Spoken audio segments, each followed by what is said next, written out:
Hello student, good morning. आज हम इस वीडियो में next topic acquired and inherited traits के बारे में बात करेंगे। स्टूडेंट, एक्वायर्ड करना यानी कि क्या कि कुछ हम एक्वायर करते हैं, राइट। हम जो हमारी लाइफ में कुछ सीखते हैं, कुछ भी होता है, राइट। तो ये हमने क्या किया कि कुछ एक्वायर किया। इनहेरिटेंस यानी कि क्या कि जो हमारे पेरेंट्स के थ्रू हमें मिलता है, ओके, जो भी मिलेगा जेनेटिक मटेरियल से लेके पूरा जो हमें मिलता है उसे हम क्या कहते हैं कि वो इनहेरिटेंस हमारे अंदर आया हुआ है, राइट। तो यहाँ पे स्टूडेंट जो है एक्वायर्ड एंड इनहेरिटेंस ट्रेट को एक्सप्लेन करते हुए हमने दो तीन एग्जांपल्स देखे हैं कि इनिशियली हमने जो बुशिश प्लांट के ऊपर जो बैटल्स थे उसके बारे में जो लास्ट थर्ड वन सिचुएशन थी वो डिस्कस की, जिसमें हमने क्या देखा कि जो थर्ड सिचुएशन थी उसमें बुशिश प्लांट जो है डिसीज से सफर हो रहे थे, राइट। तो सफर हो रहे थे तो जो बैटल्स थे उसे न्यूट्रिशन नहीं मिल रहा था तो उसकी साइज स्मॉलर हो गई थी। एक जनरेशन स्मॉल हुई, दूसरी जनरेशन भी स्मॉल ही रही। बट जो थर्ड जनरेशन थी, ओके, तो दैट टाइम क्या हुआ कि बुशिश प्लांट जो है वो डिजीज से रिकवर हो गया। सो जो बैटल्स थे उसे न्यूट्रिशन जो था वो अवेलेबल होने लगा, तो उसकी साइज वापस क्या हो गई, एज पहले जो थी वैसी हो गई। तो यहाँ पे स्टूडेंट दो जनरेशन में जो साइज स्मॉलर देखने को मिली, क्या वो जेनेटिकली या इनहेरिटेंस था? नो, बिकॉज ऑफ क्या था, तो स्टारवेशन, न्यूट्रिशन अवेबिलिटी कम थी, okay, less of nutrition availability, so that the size of the beetles are smaller, right. तो उसकी साइज स्मॉलर हो गई थी।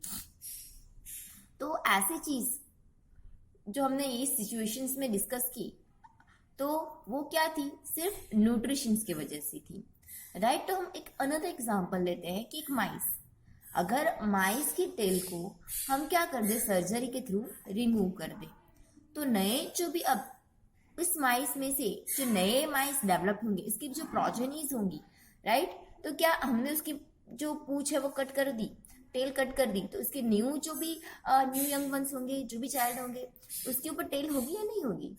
ऑफकोर्स होगी।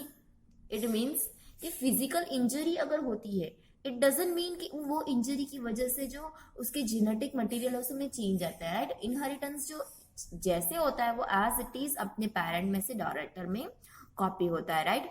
तो इनहेरिटेंस ट्रेड यानी कि क्या, तो पेरेंट में से जो अपने डॉटर के अंदर पास आउट होता है one generation to another generation to, right, उसे हम इनहेरिटेंट ट्रेड कहते हैं।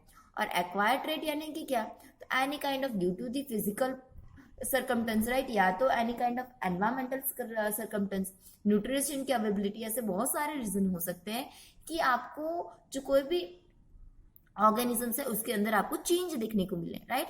तो that is known as a acquire trait. तो स्टूडेंट यहाँ पे एवोल्यूशन के बारे में बात करें तो इनहेरिटेंस, ऑफकोर्स इनहेरिटेंट ट्रेड काम करेगा, बट एक्वायर ट्रेड जो होता है वो एवोल्यूशनरी कुछ इंपॉर्टेंटली वर्क नहीं करेगा, बिकॉज ऑफ वो तो एक प्रेजेंट सिचुएशंस के कारण इसके अंदर जो चेंज आता है वो देखने को मिलेगा, राइट। स्टूडेंट, हम आगे बात करें तो इवोल्यूशनरी स्टडी के बारे में बात करें, उसके अंडरस्टैंडिंग के बारे में बात करें तो चार्ल्स डार्विन जो थे, राइट, चार्ल्स डार्विन ने जो है वो उसने एवोल्यूशनरी पर बहुत वर्क किया था 9th सेंचुरी के अंदर, राइट। जो नेचुरल सिलेक्शन है, okay, natural selection of the species and जो एवोल्यूशनरी चेंज है, ओरिजिन ऑफ द अर्थ के बारे में भी जो डार्विन थे उसने थ्योरी दी थी। दैट टाइम स्टूडेंट मेंडल्स ने भी जो है इसके ऊपर वर्क किया था, बट दोनों का जो वर्क था एक दूसरे से क्या था कि था कॉन्सेप्ट सिमिलर, बट दोनों को एक दूसरे के वर्क के बारे में नहीं पता था, राइट। फिर धीरे धीरे स्टडी होती गई और ये जो एवोल्यूशनरी स्टडी है उसके बारे में आगे जाके स्टडी किया गया।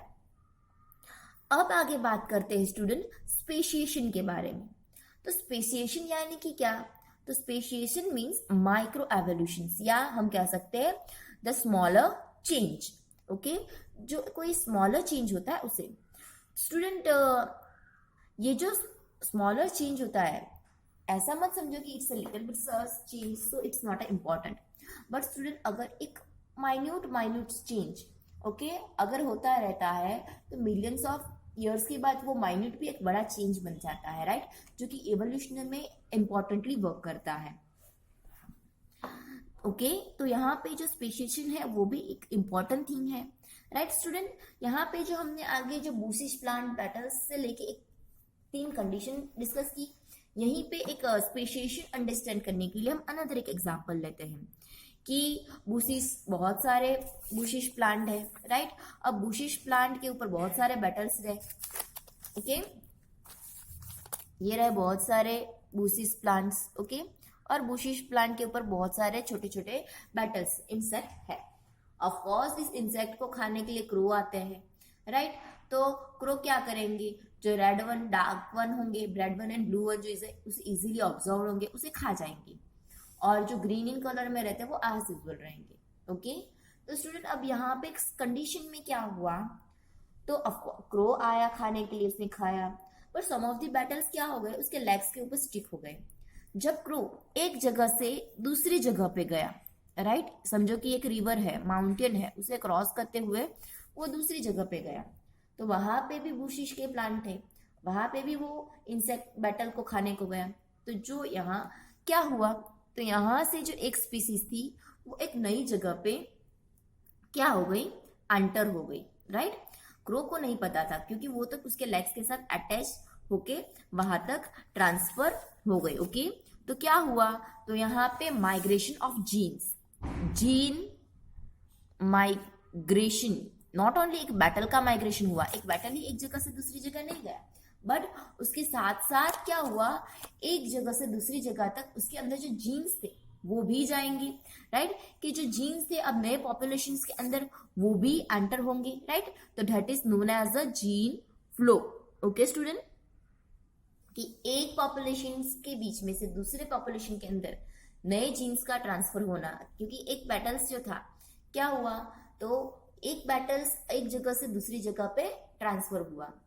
स्टूडेंट बैटल्स की लाइफ क्या होती है कि ऑफ कोर्स वो एक बूशिश प्लांट के ऊपर ग्रो होता है, वो माइन्यूट इन साइज होते हैं, तो क्या करते हैं, उसे जहाँ पे खाना मिला वो वहीं पे पड़े रहते हैं, लॉन्ग डिस्टेंस ट्रैवल नहीं करते हैं, राइट। सो इसमें ज्यादा चेंज हमें नहीं देखने को मिलता, बट ऐसी एक कंडीशन आई, ये क्या थी, एक नेचुरल सिलेक्शन प्रोसेस, या आप इसे एक्सीडेंटली प्रोसेस कह सकते हो, कि एक्सीडेंटली ही एक जो बूशिश एक बैटल्स था वो नई कंडीशन में चला गया, और इसकी वजह से क्या हुआ, जीन माइग्रेशन और जीन फ्लो। टर्म्स याद रखना स्टूडेंट कि जीन फ्लो किसे कहते हैं या माइग्रेशन किसे कहते हैं, ओके।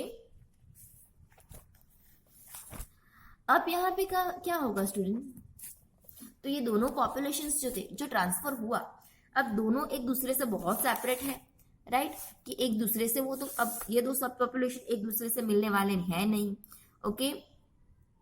और इसके बीच में जो जीन फ्लो है वो तो एक एक्सीडेंटली एक बार हो गया, बट वापस तो अब होगा नहीं, राइट। अब हम आगे बात करें तो यहाँ पे over generation genetic drift will accumulate different change in each सब पॉपुलेशन। टाइम के साथ साथ क्या होता है स्टूडेंट, जैसे कि हमने आगे देखा कि जो क्या हुआ, नेचुरल सिलेक्शन की वजह से सिर्फ ग्रीन रह गए और रेड जो वो क्रो खा गए, राइट। फिर एलिफेंट की वजह से क्या हुआ कि जो है जो रेड थे वो डेथ हो गया और सिर्फ ब्लू रह गए। तो यहाँ पे जेनेटिक ड्रिफ्ट चेंज जो होता है वो डिफर, आपको दोनों जगह पे चेंजिंग तो देखने को मिलेगा, राइट। अब यहाँ पे नेचुरल सिलेक्शन जो है वो हमने जो है एक स्टडी किया था, right. For example in tertiary of one sub population crow are eliminated by eagle, but this not done happen for the other subpopulation where crow numbers are very high. As a result, green variation will not be selected at the first site, will be strongly selected at the second one. अब यहाँ पे इसे student अच्छे से एक normal language में समझो कि ये दो सिचुएशन थी, ओके। यहाँ पे नेचुरल सिलेक्शंस और जो नेचुरल सिलेक्शंस के बात की है, राइट। और तो दो कंडीशन है, ओके। यहाँ पे बहुत सारे क्रो हैं, ओके। तो ये बहुत सारे क्रो को क्या किया, ईगल ने भगा दिया, सबको भगा दिया।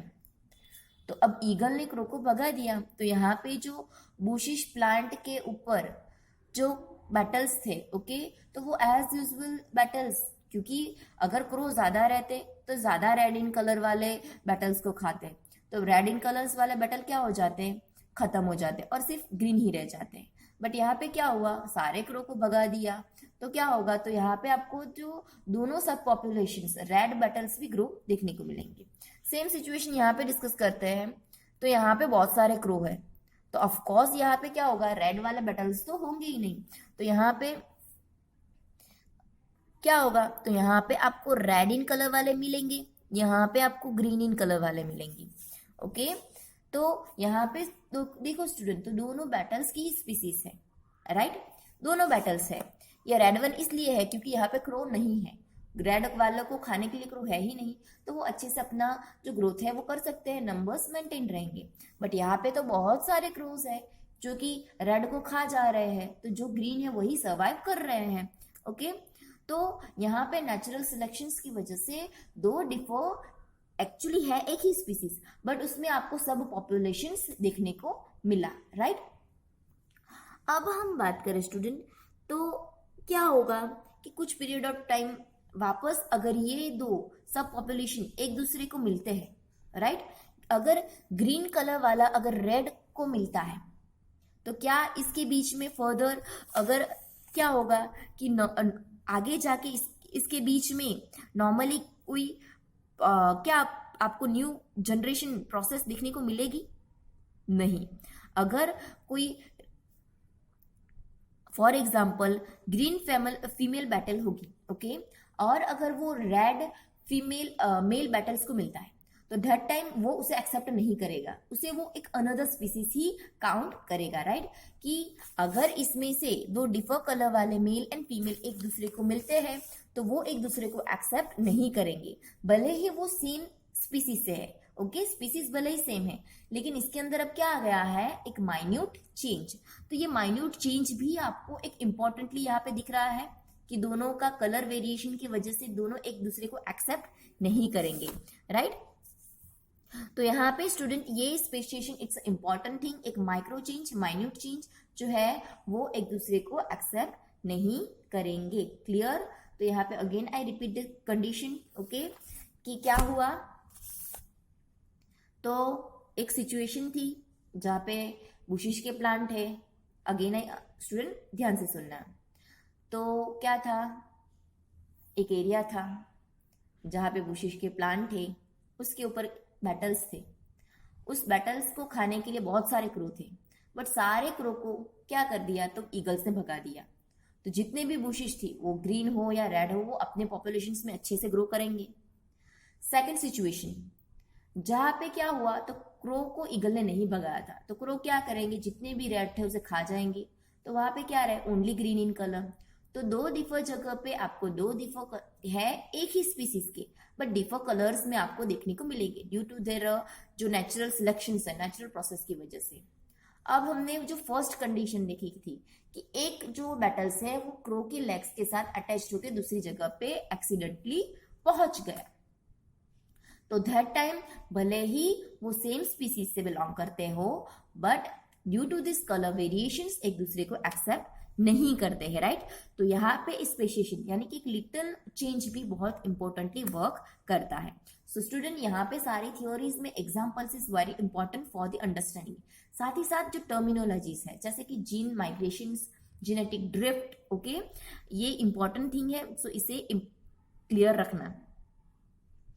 तो स्टूडेंट, जेनेटिक ड्रिफ्ट यानी कि again I repeat, elimination of genes, okay, genes eliminate हो जाना।